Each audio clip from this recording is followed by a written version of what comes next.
Parlons écologie et journalisme à succès avec Hugo Clément, un écolo pas tout à fait comme les autres. Visage lisse et allure de gendre idéal, le journaliste vedette ressemble à s'y méprendre à son ami Martin Weil.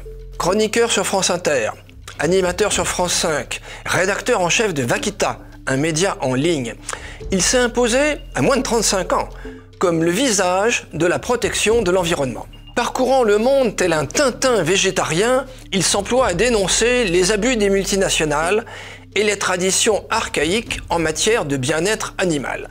Sa proximité avec certaines ONG, qui peut parfois faire douter de sa déontologie, en fait un militant écologiste de premier ordre. En acceptant de débattre d'écologie avec Jordan Bardella en avril 2023, il a franchi la ligne rouge pour la presse libérale libertaire qui a vu un véritable crime.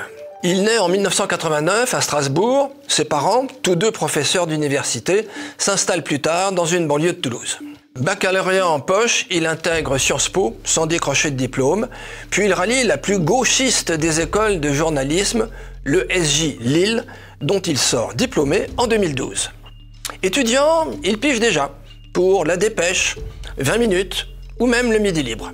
En 2012, il remporte la bourse Jean d'Arcy qui lui ouvre la voie à France Télévisions où il restera 3 ans. À partir de 2015, il rejoint Canal+ et l'équipe du Petit Journal. Il ralliera l'année suivante TMC pour participer en tant que chroniqueur à Quotidien. Dans des conditions un peu houleuses, il cesse sa collaboration avec Quotidien et rejoint l'écurie Combini.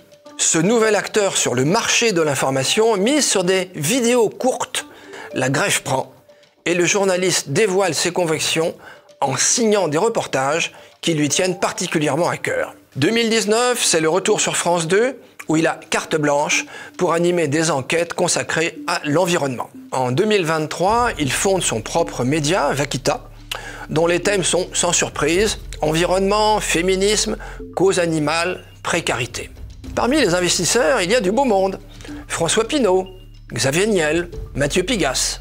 Même s'il confesse une affinité idéologique avec le député Aymeric Caron, dont il dit partager beaucoup d'idées, il déplore, je cite, un discours parfois trop radical pour convaincre le plus grand nombre de gens. Il en va de même pour les écologistes radicaux dont, selon lui, la violence décrédibilise complètement le mouvement. Végétalien, proche de l'association L214, Hugo Clément n'a pas que des amis, ce qui lui vaut parfois des menaces de mort. Les chasseurs, les pêcheurs, les éleveurs, les amateurs de viande rouge sont ses cibles favorites, sans oublier les musulmans qui égorgent les moutons sans étourdissement. Auteur à succès, parfois surnommé Égo Clément, il suscite engouement ou détestation. Acceptant de participer à un débat organisé par Valeurs Actuelles avec Jordan Bardella, il s'est fâché avec nombre de ses anciens amis. Reconnaissons-lui de la constance dans ses engagements et aussi une bonne dose de courage.